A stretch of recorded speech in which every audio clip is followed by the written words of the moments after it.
All right, and welcome back to episode 7, The Spit Awakens. We are back for yet another one against all odds. And we are joined, of course, by the good doctor, Dr. Spid, aka Steven Schaefer, aka Der Schnellhaus Superstar? Am I? Maybe? Am I? I think so. Perhaps. How's it going across the Atlantic in the land of the Deutsch? Going well, Peter. I had a lovely 165-kilometer ride, or 102 miles in the old money today, and it was great, except for the fact that it really ended up being a tour of every single construction site in East Germany. A lot of hike-a-bike today. It's just so many construction projects here in the summer. So yeah, we got it done though. Mm. And we are luckily joined somehow outside for almost the second week in a row, at least the second time this season, by an outside guest, Abi Snyder, freshly minted national champion, just enjoying the sunshine. Abby, how's it going? It's going pretty great. I'm out at Snowshoe Bike Park ripping some laps and yeah, taking a break in between chairlift runs. That's really, really nice. I am very jealous. I did maybe about 60 kilometers light of Steven's ride this morning as well. And I think I could go for a nice outside nap right now. Well, Stephen, I think we're in kind of your neck of the woods here with cycling. So I'm fortunately and unfortunately gonna release the reins and have you run our Spidcast for us. Yeah, I'm gonna step out from the shadows here and take the lead today. I mean, I'm super excited to talk to you, Abby. So maybe let's undon the shades and get down to business here. But Spidness. yeah, get down to business. Um, well, let's not bury the lead, right? We have a national champion in our midst. Just looking over your credentials here, I mean, you won this single speed XCO national championship, I think, just under a week ago. And in addition to that, I understand that you're U.S. National team member in cross country marathon and enduro racer. So, um, yeah, just congratulations on the title, and how good does it feel to be able to pull on those stars and stripes? Yeah, it was kind of surreal actually and unexpected. I signed up for the single speed category as an addition to racing like elite XCO and marathon and short track last week. And the goal was like, oh, single speed will be the fun race that like it doesn't really matter. I can just show up and not care. And then ended up kind of coming into the season injured, which meant that like all of my races became a little bit more about just showing up than about being competitive. And then about partway through the week, realized that there was only one other competitor signed up in the single speed category. So called up my coach and said, I think the A race just changed. What, how do we want to, what are our tactics in like approaching this? And so, yeah, we kind of focused entirely on the single speed race at that point and just went all in. And yeah, it's kind of like extra special because like it was in my hometown. So I think like, yeah, to win a national championship is cool no matter where or how or whatever, but like to do it at home, is especially cool.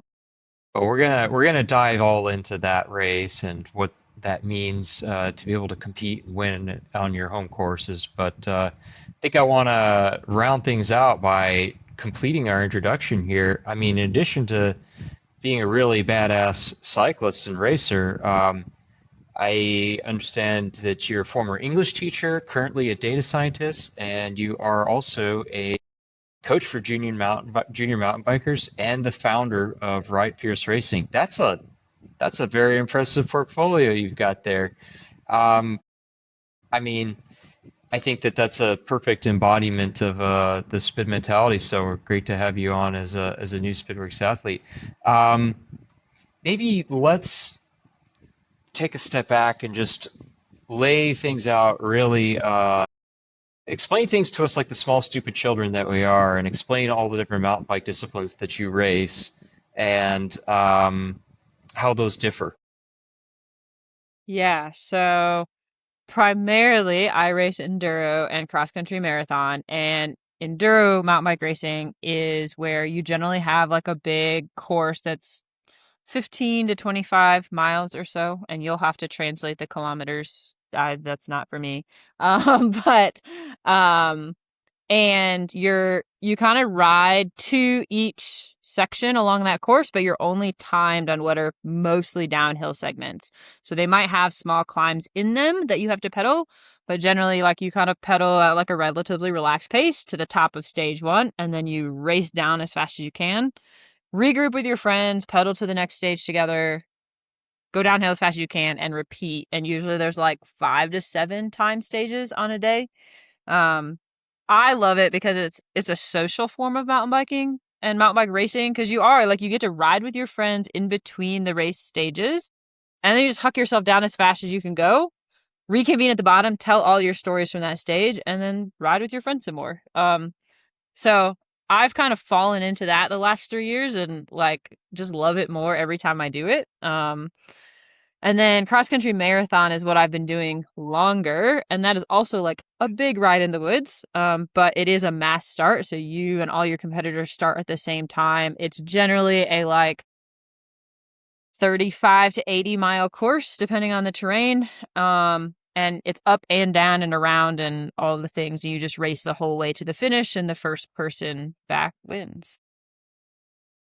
I mean, 35 to 80 miles of mountain biking, that's a piece of work right there. I mean, what are the typical like race durations? I mean, for like enduro stages and then XCM. So for the XCM, like if you're racing at like the national or international level, they generally like the races to like the top men to be finishing right around 4 hours. So the women that usually the women are taking longer than that. So our race time, like the top women might finish in like 5 hours. And it tends to be pretty like spread out. Like, yes, the top 4 to 5 women are maybe pretty tight, but then after that, like, then it's like the next rider might be 30 minutes back or 45 minutes back. Wow. Like there's big gaps sometimes. And then enduro, like you're out there all day typically, or like definitely like 4 or 5 hours on the bike. But the stages themselves are 3 to 15 minutes vaguely, like individually, and then you stack those all together. And it really just depends on the terrain of where you're racing. Cause like when we raced in Idaho for US Enduro Nationals, like we had one stage that was like 15 minutes because you can descend like 3,500 feet at one go. Here on the East Coast, they tend to be shorter because we just don't have the elevation. Wow. I mean, I have a little bit of experience to, let's say, riding enduro bikes, but not racing. I did actually, I do own an XC mountain bike. I have a very nice S-Works that's sitting in a storage unit right now in Tucson, Arizona. That's such a pity. I know it. Are you a dentist, It Stephen? really is. I'm sorry. It's terrible. I But deserve all of the actually- shame and scorn that's poured upon me, but I could only take one bike with me on the airplane, so I chose my road bike. But No, you can take more than one bike with you. It's just very inconvenient to do so. extraordinarily so, especially when there's not a car waiting for you on the other side. But I guess what I'm getting at here is I have a little bit of exposure to mountain bikes, and I've even done some XC mountain bike races myself. But maybe you can talk me through all the different events that you did during the national championships weekend, because I did a little Strava peeping, I did a little Strava stalking. I could see, XCC, XCO, all these different acronyms, a lot of different durations. So tell me how the nationals weekend looked for you. Yeah, so the Endurance Nationals were all in Roanoke, Virginia, which is where I live, which is cool. And the first race of the week was on a Sunday, and that was the XC Marathon race. And so for the elites, that was like a 54-mile course with like 6,700 feet of climbing. Um, and that was kind of like for me, that was kind of a sufferfest. Like normally that would be the race that was my A race. And then just because of the injury, and it was also incredibly humid that day, I just kind of just struggled. Like I survived it. but that was about it. I was like, cool, I'm Well, done. you could Don't- say it could be an A race if you say it's a Sufferfest. Was a race. Yeah. it was a race. Yeah. I did ride a bicycle. Um, Your name is Abby with an A, oh so my there's a God. lot of things going on here. Yeah, it was a struggle. Um, but then we had a couple of days off, and then the next race was short track on Thursday night, and that's especially cool because the short track course for nationals is in downtown Roanoke. So like people who have never seen a mountain bike race or who would never otherwise like hear of a mountain bike race come out and watch it. So super spectator friendly. The course is like I don't know, half a mile long, and you do like 9 laps in 20 minutes or however many you can do in 20 minutes, and it's mass start. Um, and yeah, so there's tons of spectators out. You ride like up this grass hill, over this rock situation, down and around and whatever. But like to me, the biggest part is like there's a ton of spectators out watching. It is so cool to race that. Um, and this year, like that was the day before the single speed race. So my coach and I agreed like go 1 lap hard and then just sit up and get pulled, which is like, okay, fine. That is the hardest thing to do when like all of Roanoke is cheering for you. I Yeah. was like, Yeah. oh my gosh, like I feel I'm here bad riding just my like bike. I easy gotta pedaling around the course. put on a show, right? But right, exactly. So one of my buddies did yell, like, do a wheelie. So I did like pop a manual up like this hill on the backside, and I was pretty proud of that. But yeah. Other than that, I did my 2 laps and or three. I think I ended up with 4 laps total, but before they pulled me. But I followed the coach's instructions. Well, bravo. I am my own coach, and sometimes I don't even follow my own instructions. So there's that. Yeah, That yeah. takes a pretty special mindset. Here's my plan, set by me, but you know what? Sometimes you're just Let's not try a feeling different it one. though. Yeah, Well, sometimes you're I not really feeling it. want to. I do later on want to really get into the weeds, literally and figuratively here, talking about especially like the XCO single speed race and the course and all the demands of that. But I think we'd be remiss if we didn't talk a little bit first about really like what Ride Fierce is. And I want to give you this opportunity to tell us what Ride Fierce Racing is. What have you started here? What's your mission, and how is it going? Were you saying, Steven, like, oh my God, what have you started here? What have you done? What on earth? What in tarnation came early? Literally asking Oh what? boy. Yeah. So, Ride Fierce Racing originally was just like a way for me to like put in a business for my own like privateer racing because in mountain bikes in the US there are not really factory teams. Not once you're an adult. There's factory teams for juniors. And then there's, a handful of women make it onto like an XCO World Cup factory team, but that's like, I mean, Trek has 2 US women on it and there's like maybe 5 US women total that aren't juniors. And so it's just like if you're an adult and you want to race at the elite level, you're kind of gathering your own sponsors and your own support. Then that's just kind of the landscape in mountain bikes in the US right now and has been for a decade maybe. Um, so I was like, well, if I'm going to race and like gather my own support, I might as well make a cool name for it. And I don't even remember completely how the Ride Fierce thing came about. I think it was like a mantra that I had like put on my top tube at some point, and I was like, "Oh, that's cool. Like I'm just going to name it that." And then it's kind of like over the years. I mean, that was probably 7 or 8 years ago now, ish. 5 years ago, I don't know exactly, but it's been a while. And over the years, it's kind of morphed a little bit. I started coaching a handful of athletes, and so again, kind of using this as the business umbrella for all of like the racing and coaching. The coaching falls under that. And then 2 years ago, started a scholarship to help get more women at the start lines of mountain bike races because the fields tend to be really small. I mean, as a key example, the fact that there were only 2 women competing at single speed national championships. Um, but I wanted to help more women get to the start line. And so basically started a scholarship to help pay for race entries and provide coaching to a handful of women to get them to like a handful of regional mountain bike races. And so that also falls under that like Ride Fierce banner. Very cool. Peter, do you have anything to dig into there? Yeah.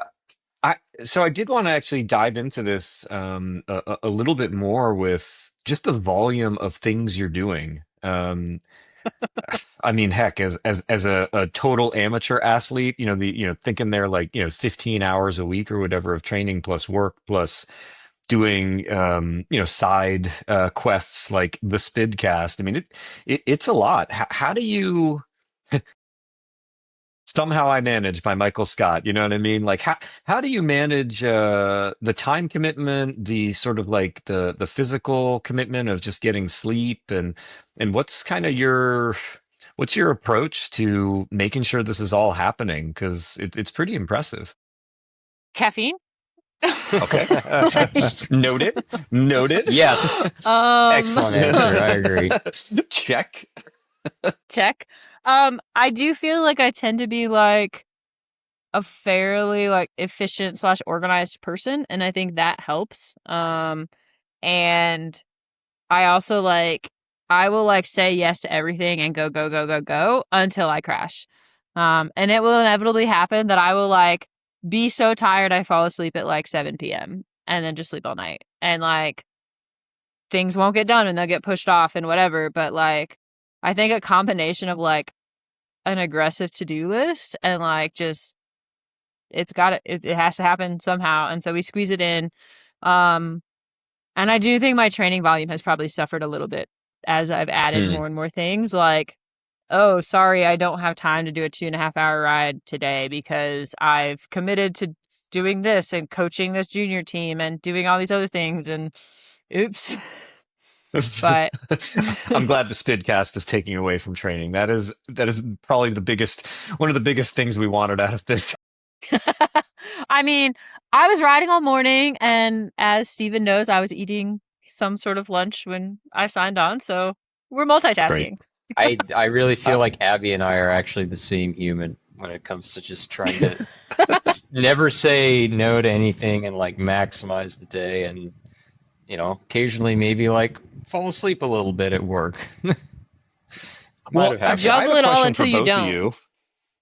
Yeah.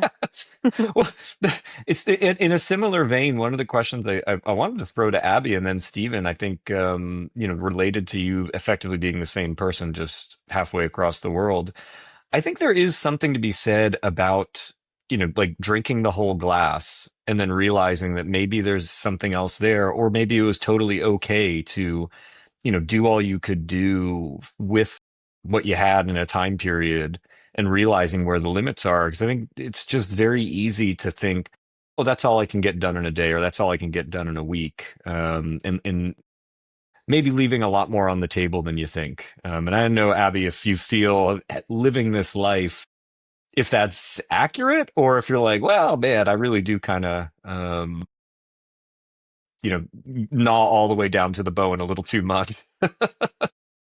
Sometimes I wish I had more margin for like anything. Really. Like sometimes I just had more wish that there's like more margin at the edges where you could say like, like, oh, a friend wants to go get coffee. Like, yeah, let's do that. But a lot of times it's like, oh no, sorry, like I'm coaching then, or I have to work, or I'm doing this, or I'm in the middle of a training ride, or like you can't always say yes to some of the things you otherwise would because you have filled the plate so full. Yeah, absolutely. I I sympathize with that completely. I think about it. I have a lot of thoughts on this, but I feel like I structure my days and my life in such a way that I'm operating very close to 100% capacity at all times. And I think that really reflects what Abby is saying about maybe like margin, right? I wish I had a little more room to let things slip from time to time, but you just have to be sort of switched on. I would say the bright side of that is I'm realizing that you can really accomplish quite a lot as an athlete with a relatively limited training volume if you're willing to, let's say, fully commit to the right kinds of training. And it's hard. It means all broccoli and no cotton candy when it comes to riding, but it's possible to get a lot more done with limited time, maybe than people may believe. Yeah, actually, that leads me to another question I thought would be interesting to hear Abby talk about being down in Roanoke, and it was obviously super cool, as you said, to be racing on your home turf. Also, fun fact, I think Roanoke, if I'm not mistaken, is the land of the world's largest man-made illuminated star. If It is. It is indeed. Yes. So there's a little fun fact of the day. Just unbelievable. But yeah, Abby, if you can maybe share with us what does training look like for these types of events? I mean, Stephen and I talk a lot about either road or gravel training, but honestly, I don't really know and at all about what does it look like to do training for mountain bike disciplines. Yeah, so I mean, the principles behind it are the same. Like, I mean, in road and gravel, you talk about zone two, and then you do, higher intensity intervals and like a balance between that. That all still applies, but then you have to add skill work on top of it because if you're not able to apply that high intensity work on single track, then it doesn't really matter. Like it literally doesn't matter how many watts you can push if you can't do that on trail. Or on whatever surface you're racing. So that generally means that I tend to do my longer, like chill zone two rides on like either pavement or gravel because the climbs are more gradual. So you can actually like better stay in that like zone. Um, but then I also I want to train on single track. So a lot of times I'll try and do like interval workouts on single track. And then also because I also race enduro, which tends to be like more aggressive downhill riding, like I need to get practice doing that type of riding, which doesn't really fit with your like pedaling endurance and like it's a very different focus. So that could be, depending on the week, that could be doing like shuttle laps, or that could be like I'm at Snowshoe Bike Park now, like I'm not necessarily like gaining endurance by being up here and riding trail laps, but I get to repeat the same trails going down over and over and like session things and like push my comfort level on like bigger features and jumps and drops and whatever. And it can also mean like I try and like make it to the pump track a couple times a week, which is just like a paved thing. You can get like a pretty good like high intensity workout there, but it's body movement and position and like being efficient on the bike that like we kind of just add to all of the other things that you would normally do as a road or gravel cyclist. I just don't necessarily always train on road or gravel, although I put a fair number of miles on my gravel bike. So You're That's good. We like gravel bikes here. even if some of us I don't ride own mine them all the anymore. time. So like I ride it on pavement and gravel. Like it just is more comfortable than a road bike at this point. Well, I mean, you've described a lot of different types of training methods and modalities and different disciplines that I have to be honest, I just never was able to really like fully commit to doing very much volume of any of that, whether it's pump track or shuttle laps, because I was kind of always in this mindset of like, oh yeah, I got to really keep working on my fitness because my main focus is road or gravel. So I'm curious to know a little bit about like over the course of a season, how do you balance these kind of competing demands of like, if I focus really hard on my fitness, then the skill side of the scale goes down, and vice versa. How do you strike that right balance? Yeah, I think it might be part of the reason there's not a lot of athletes out there doing both marathon, XC, and enduro. Like, as far as I know, like when I competed in Worlds last year in both disciplines, I was the only athlete that competed in both an XC and a gravity discipline. Like, not that athletes don't go back and forth, but not usually in the same season because it is really hard to balance. And some of that is like looking ahead and being like, well, what race is coming up next? How do I need to focus and be like very race specific in the next 2 weeks to be prepared for that race? I think that like the underlying endurance that is needed for both of them, like that's something we work on all year round. That's, that long, like being able to just go pedal all day. Like some of that's just base fitness that you build up in the winter and you just kind of hang on and like Mm. hope you don't lose entirely. Because I think the challenge is like, even if you were racing all XC, if you like get to the end of like a 5 or 6 week race block, you've just raced yourself out of fitness. So I think the bigger challenge in my mind is not so much like balancing between the disciplines, because like at some level, the better I am going downhill, that's going to transfer to XC. And the endurance transfers to enduro as well, because you still have to be out there and pedal between stages and sprint in the stages and that kind of thing. But I think the bigger struggle is like making sure there's breaks in the season where you can like rest and rebuild. And when you're doing both disciplines, it's easy to race every single weekend. Yeah, yeah. I mean, nothing builds fitness quite like racing. That's what I found. Uh, so I Hey, I do have one more quick question regarding balance, though, if I may. I one stumbling block for me to getting better at mountain biking in the brief period of my life when I was like riding enduro bikes was honestly just the risk of it. This is a tremendously for people who don't really know. I mean, especially gravity-based disciplines are they're frankly quite dangerous. There's a pretty high crash risk. So, how do you balance in training, like being able to really push your limits and the potential for exceeding them, and maybe getting injured versus like playing it a little bit safe and just focusing on keeping your powder dry for the actual race, right? Yeah, I think that's super hard. Because you, I mean, the injury, I tore my PCL in March. I actually tore it like on the skate park with my dirt jumper doing skills work at like half a mile an hour, like barely moving, and just happened to tip over and land funny. And it wasn't even like that is not something you would like put in a high risk category. Um, at the same time, like not yesterday, Thursday, I was like descending here at Snowshoe, feeling really good on the bike and hit a wet route at speed and just like took me out immediately, like tweaked my shoulder. And like now in my mind, after that 2 days ago, like I struggle to ride confidently because it's like I was riding fine. I didn't make a mistake. I just happened to hit that route that I didn't even see. And it's seconds and you're like on the ground and like it could have been way worse. Like I know that. And so I think like to be able to just go, you almost have to like ignore the risk and be like, if it happens, it happens, but you have to let go. My brain struggles with that. Like some people are able to just turn it off. I cannot. Like it is always in my head. Literally this morning, like there's a jump that like I know is inside my skill level. Everybody I'm riding with says is inside my skill level, and I cannot commit to going off of it because I'm terrified of it. And it's the risk thing. Like I'm like, I don't want to get hurt, I don't want to crash. And they're like, this is so much easier than half the stuff you're riding. It just looks bigger.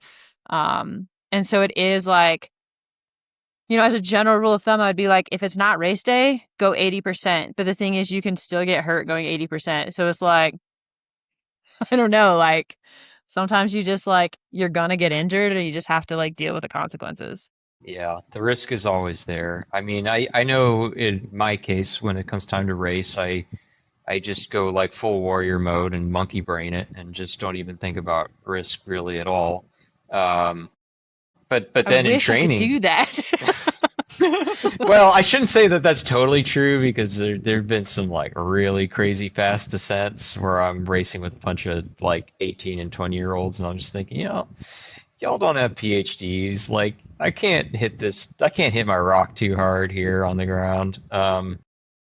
But yeah, I identify with what you're saying about like, oh, here's a feature that I know I can ride over, and maybe I've even done it in the past, and I messed up once, and now it's just like stuck with me. Do you do you have any particular strategies for like moving past that? I'm selfishly asking for my own benefit.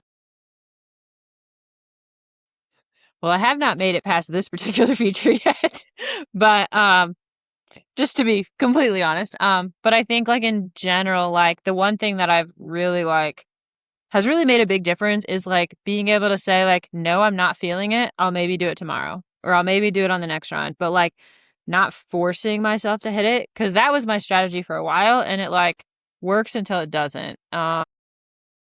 And I think just giving myself the freedom to like, okay, I'm going to look at it and I'm going to roll into it. And if I feel like I'm going to hit it, I'm going to go.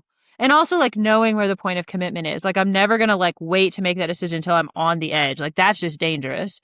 But like I know that when I get to this route or this whatever marker, that I either go or I don't go. And if I'm feeling it, all right, cool. And then I think the other thing that like has really been helpful is like several of the skills coaches I've worked with have really emphasized like just get more comfortable on smaller features. Like you don't always have to push for the biggest jump. And like it's not even a lack of skill, it's just a lack of like being mentally comfortable, and that just comes from mileage, like doing it over and over and over and over. Um so I don't know. Reps. Yeah, just put in the Yeah, I reps. mean, to riff on that a little bit, I think, a theme I'm hearing is there's kind of fitness, there's skills, on the bike, and then there's kind of this on and off the bike of mental fitness and mental skills. And I don't know if you just to maybe round this out, talk about kind of your personal view or experience with doing kind of the physical training, but then also having the mental training, because I think every discipline seems to have like the mental side. Maybe on the heavy endurance side, it's like sitting in that pain cave for 3 hours. Or, when you're doing like, I love the term gravity, and it's just there's big features coming up. I mean, yeah, just like you said, you don't want to have a go no go decision 2 seconds before you're there. So, yeah, curious kind of your thoughts on that as somebody in the arena. I mean, I think it's hugely important, and it's also like something that's like made a very definite difference in my riding. Like pre and post working with like a sports psychologist is being able to like I was having like actual panic attacks on the trail because I was trying to force myself into these features that I wasn't ready for, really from even a skills perspective at that point, but definitely from a mental perspective. And kind of taking a step back and then like working with a sports psychologist and also simultaneously with a skills coach to be like, you know what, confidence is not something you just like get out of thin air. Like you have to build it. It's like based on evidence. And so it's like, well, what is the evidence? And being able to like, oh, well, I'm scared of this feature, but I've done this feature in the past. It's very similar. Oh, okay. And like linking those things together can be helpful. And I think for me, like not so much with the pain cave is part of it on the endurance side of things, but I think some of it is just also like being able to let go of like results outcome based goals has been huge, and it's helped me find like the fun in racing again, because you can't control the outcome so often. Like you can only control like what you put into it. And yeah, I think especially like this season, like coming in, like getting that injury right at the beginning of the season, that like, oh, now I'm not producing the power that I expected to be or that I've put in the training to be able to do, so my results are not going to be what I hope they are in for the most part. So how do I let go of that and still have fun and find ways in which I can still feel successful in a race, even if the results sheet doesn't necessarily say that? Yeah. Yeah. Let's I want to bring it back to the national champs now in Roanoke. Because I'm super curious to know the specifics about like the course, the races, your competitors, and just about how good did it feel to be racing on home course in Explorer Park there in Roanoke. Tell me a little bit about what the actual courses looked like for each race. So the courses so I raced cross country Olympic twice, once for single speed and then the next day for elite. The courses are very similar but slightly different for both races. They both start on like a greenway kind of situation down by the river and then climb up this like obscenely steep hill. It's just so steep. Climb up this obscenely steep hill into the woods, and then from there it's kind of like rolling like up and down. And you kind of like go all the way around the park essentially. You go up this little paved hill, which is the start finish line, kind of in the middle of all of that. For the single speed course, they kind of like go a little bit farther out, so it's a little shallower downhill, but you still come back to that same steep climb that you Oh, started on you're still going up multiple that on a times. single speed. Oh my gosh. Yes, unfortunately.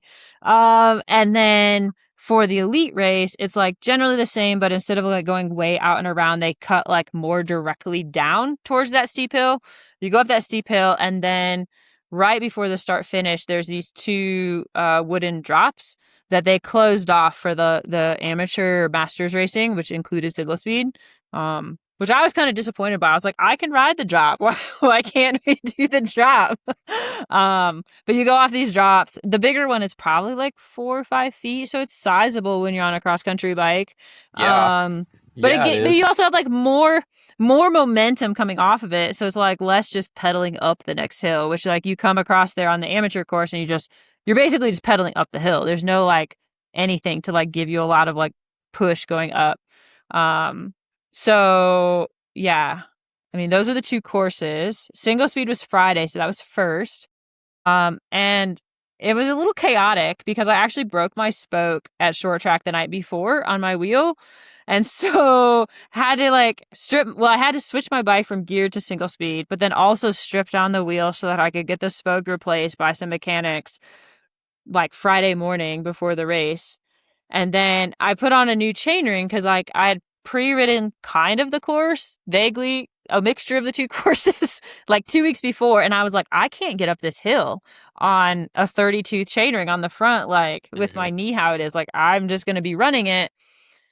And like even some of the smaller climbs I was struggling on. I was like, I'm going to put a smaller chainring on, but I had never ridden it with a smaller chainring on. Like it literally came in that week, and I was like, well, I guess we're going to put it on and see what happens. But you have this like greenway at the bottom that's completely flat. That's what you start on. And I was like, I'm going to be so spun out. Like I had no idea Hipster. how that, yeah. I was like, oh my gosh, it's going to be terrible. And I was so afraid. Like I was like, I don't really know who I'm racing. I don't know. Like I've only raced single speed like once before. Like, I've never really done this. Like, are we both going to be spun out, or is she just going to have a big gear and just like pull away from me? Like, had no idea. But kind of the tactic I agreed on with my coach is like, I'm going to try and stay behind her for the first, originally we decided for the first 2 laps. It was supposed to be 4. They shortened it a lap because of wildfire smoke. So it ended up being 3 laps. But like, I was like, I'm just going to stay behind her for like the first half of the race. And then, if I can find a place to pass, and then, that way I have an idea of what my competitors' like strengths and weaknesses are and can like maybe use those to my advantage. And it kind of turned out that we got like most of the way through the first lap, and like there's a spot where the trail splits into 2 lines, and one kind of goes up and over this rock situation. The other's like more shallow and then steep at the end. And she went right over the rock situation. And I was like, that's the slow line. Like just in my head, I was like, no, that's not it. So like I passed her there mostly because I didn't want to slow down to stay behind her. Because single speed is all about momentum. Like Yeah. you don't want to break because you don't want to have to create that speed again. And so I passed her there. And then at that point, like just kind of put my head down and was like, well, that was earlier than I planned on going around, but I guess now I have to push. So I kind of did, like I just buried myself like over and over. Like I told my coach afterwards, I was like, I've never felt like I was going to vomit so many times in a race. Like, cause you push to the point of like, oh, I'm about to throw up, and then you back off just slightly. But then the next climb comes and you have to push just as hard because you only have one gear. And like, I just was like, well, I'm not going to slow down because I don't want her to pass me. And, it's all single track. So like you kind of can get a glimpse maybe here and there, but like she could literally be around the corner. Like it doesn't mean you have that much of a gap. So yeah, kind of came up to the last lap. There's like a climb leading to the finish. And I like ended up having to push. I was so tired. I was like, I got off and pushed my bike. I was like, I can't pedal up this last lap. And then there's like a little bit of a jump line. So I got back on and like rode that and then like up the pavement to the finish. But like, because you kind of switch back on your stuff, you can kind of see. And I had one friend that was like along this section when I'm running, and he's like, you can't run. She's right behind you. And I was like, oh my God. I was like panicking. But then I pull out onto the pavement and I look and I was like, no, she's not. Like she's nowhere in sight. So then I like was able to kind of like collect myself a little bit. And then like coming through the finish, I was like kind of just a shock that I had like just won a national championship and like also so exhausted. Like I put my hands up for like not even 3 seconds before I just like collapsed on my handlebars. Like I was lucky the photographers caught it because otherwise it'd look like me just like crashing at the finish line. Hey, hey, that's also an acceptable way to finish as long as you're first. So, Right. Yeah. Yeah. I mean, obviously it must have felt amazing winning on what are essentially home trails, but I'd also like to know a little bit more about just how much of an advantage do you feel like it gave you to be racing on trails that I presume you've ridden many times and know like the back of your own hand? So that was true for the marathon race at Carvin's Cove. But ironically, like the trails at Explore Park are fun, but they're like kind of equidistant from home as to Carvin's Cove. And Carvin's has like 50 miles of trail and Explore has like 8. So Okay. like I just don't drive out there to ride. I raced last year there, and then I think I've been there twice since. So like I didn't even pre-ride the courses as they were flagged. Like I went out 2 weeks before and did like 2 laps that were like kind of what the course probably was about to be, and like rolled off the drops and was like saw the steep hill and like that was it. But like because Soon I was enough. racing Yeah. 4 times that week, also didn't want to like go out that week and like ride it once they were marked because I was like I don't need the extra fatigue. And I think that is one of the other advantages of racing enduro is that like I'm not concerned that there's anything I can't just ride on site in a cross country race. Now Yeah. riding blinded enduro is different, but like in a cross country race, they're not going to put anything in that I'm like not capable of just riding. Right. Right. Mhm. So it does give you a little bit more confidence in that sense. Yeah. I can think of many races in the past where I'm just like a little bit more recon would have helped me, but I can also equally also think of like XC races that I've done where I'm just like, yeah, like it's fine. I don't think I really needed to have like spent as much time scoping this out as I did. It's just like another sandy squiggle, just like the rest of them. So I'm realizing here, Stephen, that maybe asking some of the questions about home turf are close to your heart, since you had arguably one of the biggest victories of your career racing on your home roads in Tucson. yeah, but we're just going in a straight line, Peter. It's nothing another. It's this is actually maybe an interesting topic of discussion, though. I mean, um, so much of mountain biking is a lot more it's a lot more individual, right? It's really about how well can I ride this course and how much better am I personally than my competitors around me. Whereas in road cycling, I think in many races it's decided pretty much entirely by teamwork or what your competitors choose to do rather than your own like raw physical strength. So, um, are there any is there any sort of an element of this like interplay between your competitors and like drafting and or is it really just like you versus the course out there? I think it really depends. So in like cross country, Olympic, and short track, there is definitely tactics happening when you're at the pointy end of the race, or when there's bigger fields. So, I mean, obviously, if it's a race with you and one other person, like there can be some tactic, like me riding my competitor's wheel rather than just going off on the front. Like that's a tactic. Um, that changes obviously though when you have like 10 or 15 riders all bunched together because it's harder to pass more people on single track. And a short track as well, like, you are like, when can I get away or when can I pass? Like it is a little bit more tactics driven and there is drafting advantages again, depending on the course. Um, Enduro less so because you drop individually. So enduro is Mm. like you drop, then there's 30 seconds to the next person, 30 seconds to the next person. If you're all comparable speed, you're never going to be like interacting with another racer on course. It's like an individual time trial almost. Yeah, like a really tiny one and a lot more fun. Uh, Yes, yes. way less nerdy. Uh, yeah, I'm just Hey, I'm getting flashbacks to racing cyclocross, where I actually did quite a bit of this in the past, and I'm a career Cat 2 cyclocross racer. Like I'll never make it to one. I'm just not good enough. Um, and I mean, I've been like lapped by Eric Bruner on multiple occasions in Colorado, and it's very humbling to see what happens when you get this like fusion of incredible fitness and incredible skill. I had like pretty good fitness, but I was still getting absolutely torn apart by people who were just that much better than me uh, on all the hey, technical don't feel too wizardry. bad. So My nickname is Single Speed, which is slow. So,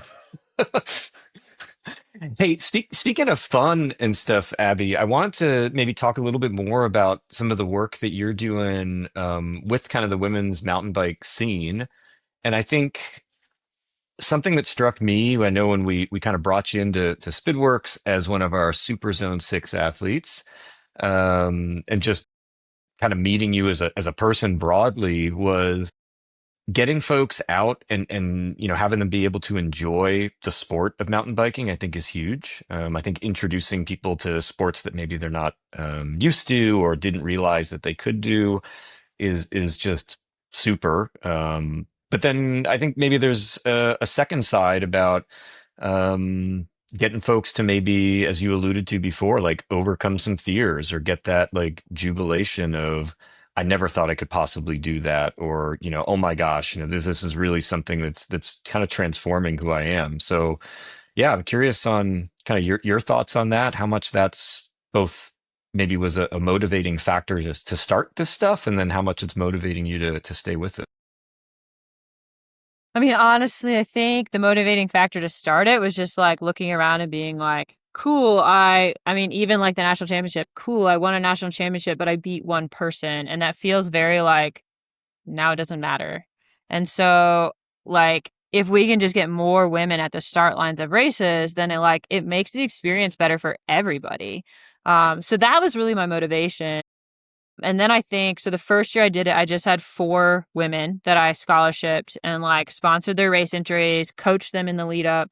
And I think the feedback from them helped bring to light some of what you're saying of like, oh, wow, this really was like transforming, because these are women who like didn't think it was possible to like race an enduro or even ride some of these trails maybe, or didn't think it was possible to do a 50-mile mountain bike race. Like these are kind of big feats for a lot of people. And like the just kind of like, yeah, the inspiration that they felt and like the empowerment of feeling like, oh, I can go do this. And a lot of them have been like, I'm gonna go do other races now, or maybe I'll go try a gravel race or whatever, like has been really, really cool. And so then this year when I ended up bringing on 20 women, um, like, and a little bit broader spectrum of races too, like not necessarily all like 50-mile races. Like we did some like shorter cross country events and some, obviously other enduros. Um, but again, kind of the same feedback, like women being like, oh, wow, this is so cool. Like, I'm so stoked to have had this opportunity and to like feel like I'm prepared going into it thanks to the coaching.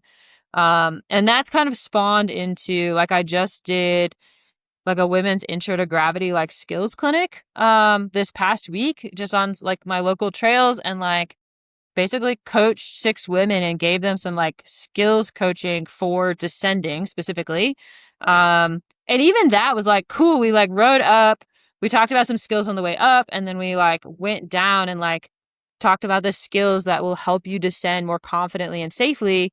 And like seeing some of the women get to the bottom of that trail and just being like stoked that they rode something that they would have otherwise been scared to do. Like we did some little rock roll downs and just some like kind of fast Rudy sections. And like, I don't know, it's cool to see people like get that confidence in real time.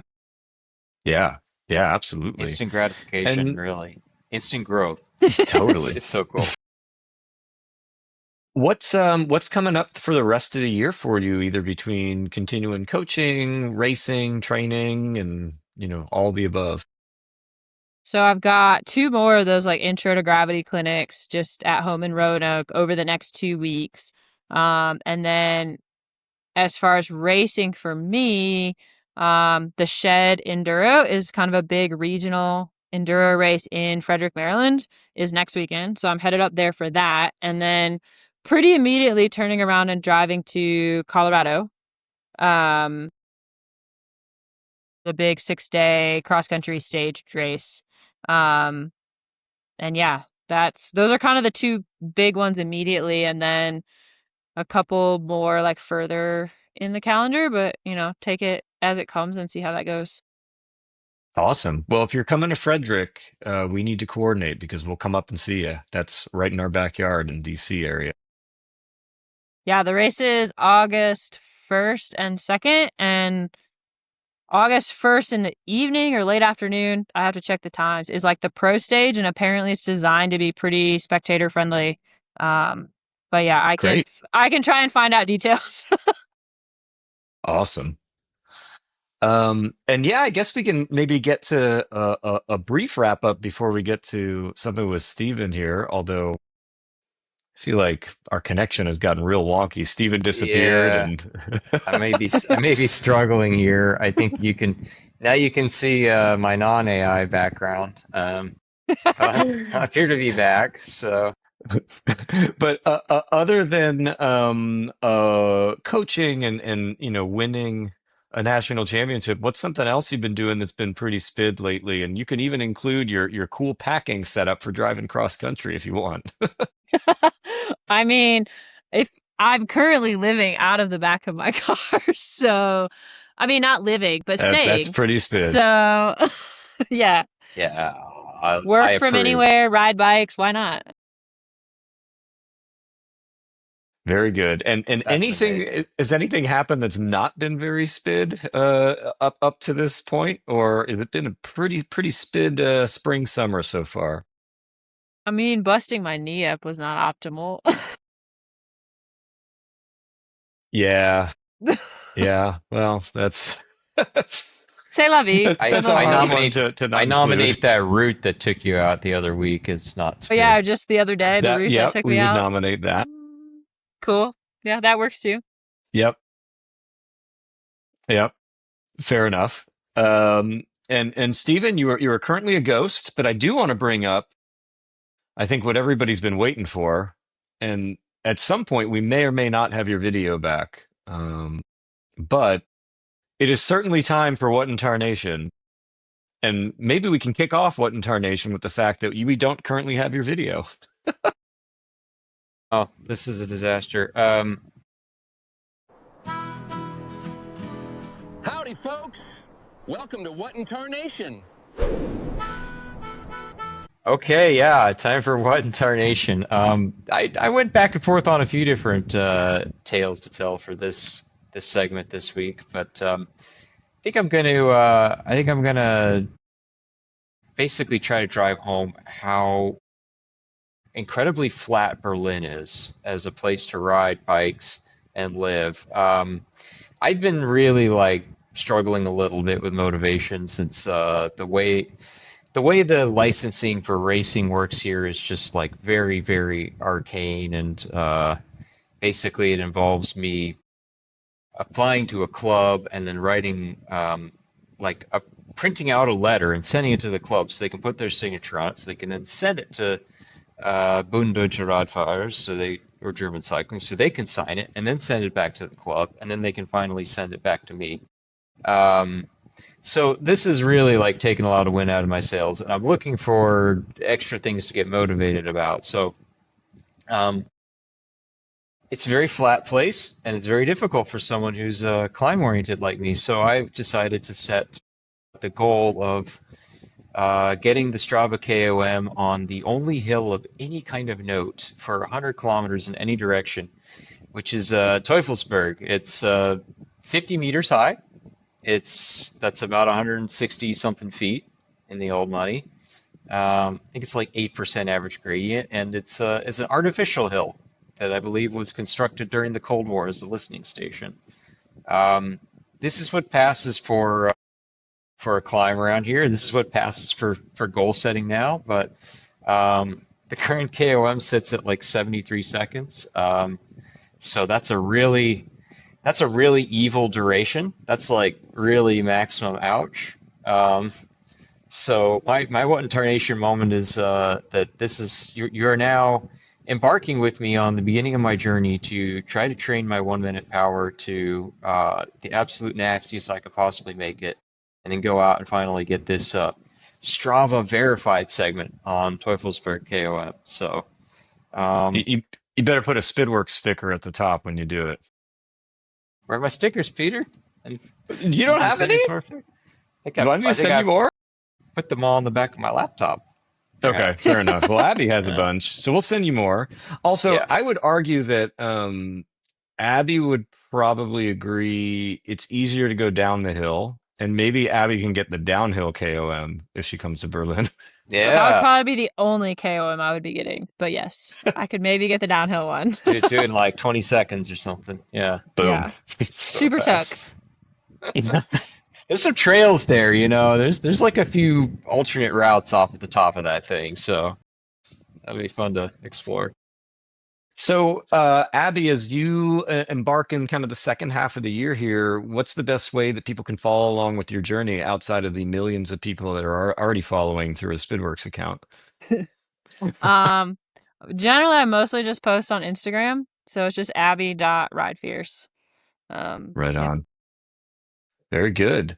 And yeah, I mean, we're stoked to see the rest of the year. We're really happy that we have you on board. It has been a really fun first, gosh, six, however many months we're into this year.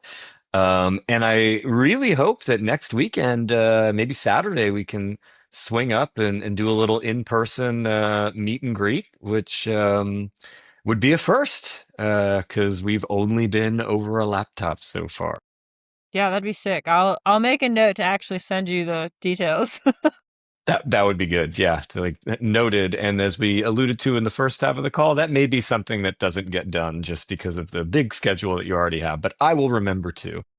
All Perfect. right. I would love to get you back on for some future Spitcast episodes here. I'd love to hear a lot more about the coaching as well, because I do a little bit of that on the side, and I think that it would be really fun to hear your perspective on getting more women into cycling, and in particular, like what the barriers are that many women encounter. So let's put a pin in that, and I'd really love to revisit that. Sounds like a plan. Stephen, it sounds like your days of being a consultant are coming out. So we're putting pins in things, and we're gonna We're circle gonna back. circle back. Yeah. I'll ping you.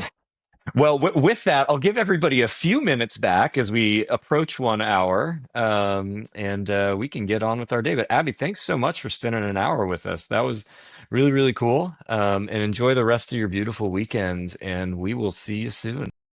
Thank y'all. Bye. Till next time.